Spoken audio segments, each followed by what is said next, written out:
आइए अब खबरों में आगे बढ़ेंगे। प्रधानमंत्री नरेंद्र मोदी का आज अजमेर के कायड़ विश्राम स्थली का दौरा राजस्थान की राजनीति और विकास के नक्शे पर एक बड़ी लकीर खींच गया है। इस दौरे की सबसे बड़ी खबर ये रही कि प्रधानमंत्री ने राज्य को करीब 16,686 करोड़ रुपए की लागत वाली 43 बड़ी विकास परियोजनाओं की सौगात दी है, जिसमें सड़क है, रेलवे है, सौर ऊर्जा जैसे कई अहम सेक्टर्स इसमें शामिल हैं। लेकिन इस दौरे का असली आकर्षण वो पल था जब प्रधानमंत्री ने खुद अपने हाथों से 21,863 नवनियुक्त युवाओं को सरकारी नौकरी के नियुक्ति पत्र सौंपे, जिससे युवाओं के बीच एक सकारात्मक संदेश भेजने की कोशिश की गई।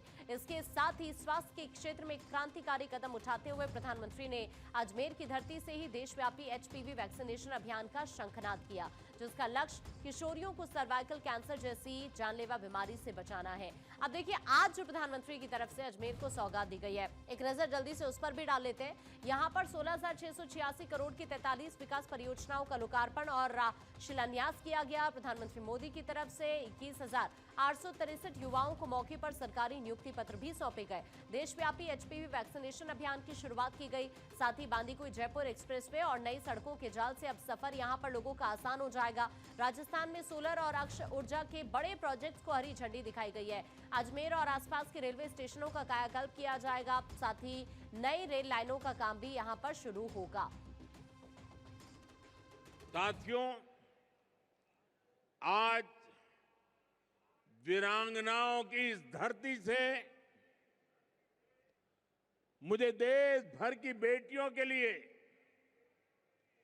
एक अहम अभियान शुरू करने का अवसर मिला है। यहां अजमेर से एचपीवी वैक्सीनेशन अभियान शुरू हुआ है। ये अभियान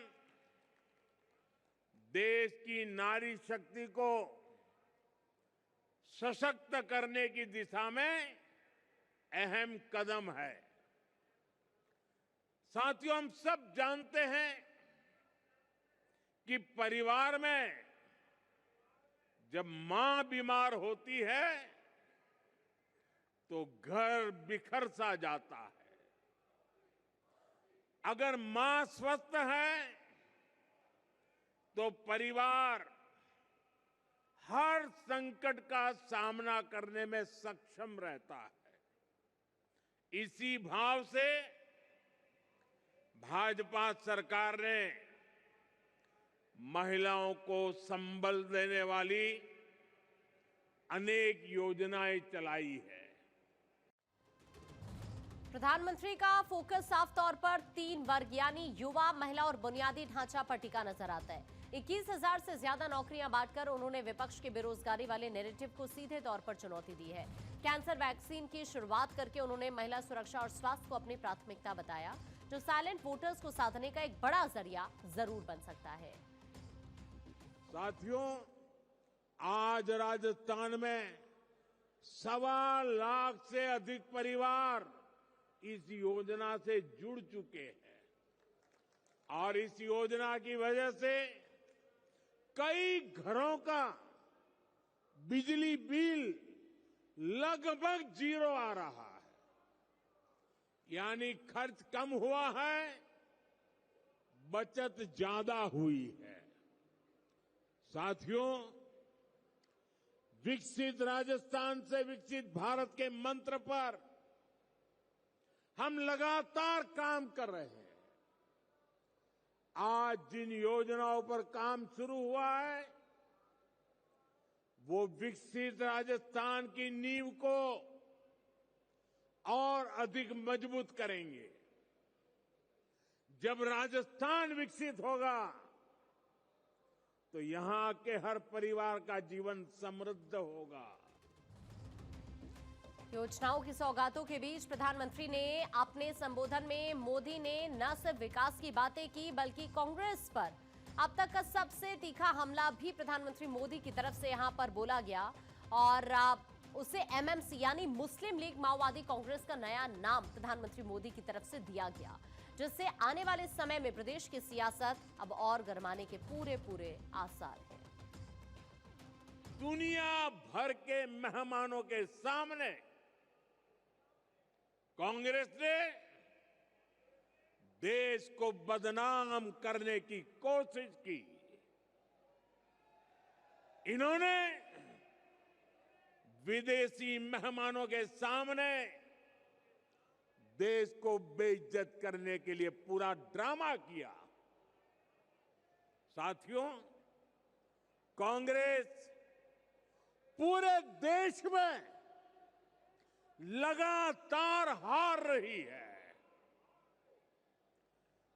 और गुस्से में वो इसका बदला वो भारत को बदनाम करके ले रही है। कभी कांग्रेस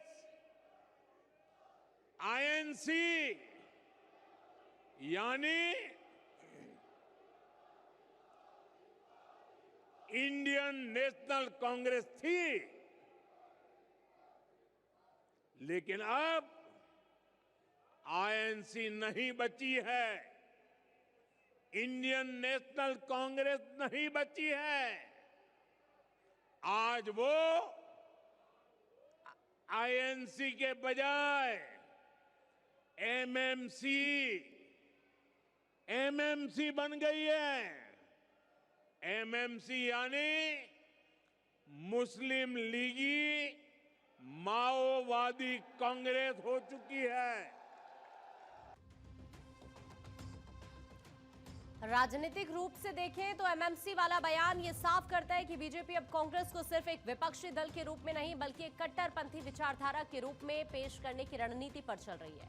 दरअसल अजमेर को इस मेगा इवेंट के लिए चुनना भी एक सोची समझी रणनीति है, क्योंकि ये इलाका राजस्थान के केंद्र में है और यहां से पूरे प्रदेश को सामाजिक और राजनीतिक संदेश आसानी से भेजा जा सकता है। कुल मिलाकर ये दौरा सरकारी योजनाओं का उद्घाटन तो था ही, साथ ही राजस्थान में बीजेपी की सियासी जमीन को और मजबूत करने की एक सधी हुई कोशिश भी थी।